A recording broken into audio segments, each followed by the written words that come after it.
Okay, I got your file open. Thanks for sharing it in X10.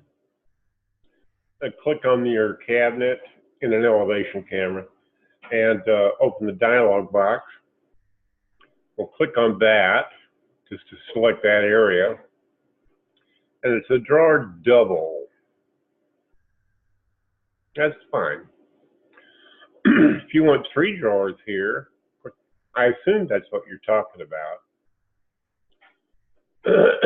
Excuse me. I'm going to take that and we're going to split vertically. Of course, now we have 4 drawers in a row, not 3.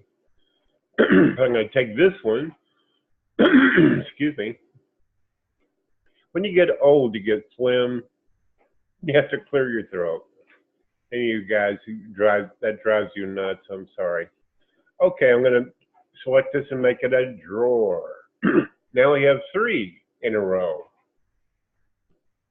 But I'm going to click on that. It's selected. I'm going to press the Shift key and click on this, and then click Equalize. Not working. Let me try it again.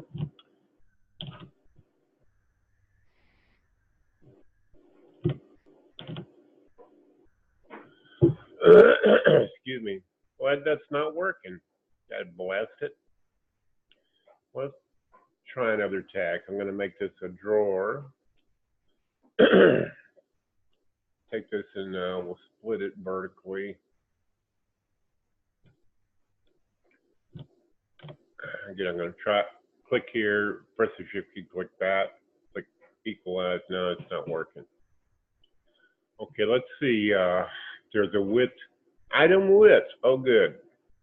So this one's 11, and so that's 22, about 24 inches divided by 3 times 8.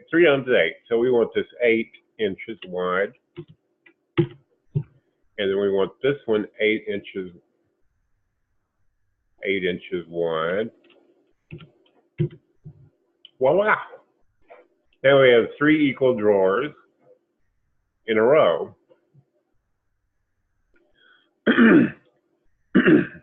Now this is kind of impromptu, and some of the things I thought would work didn't work, but I kept at it until I got, the intended outcome. I assume this is what you were talking about. And you just work with the tools that exist and keep insisting that you get the product that you intend, and you don't give up until you do get it, like I just did. And that's how things get done in Chief Architect. Thanks for watching. I hope this helps you.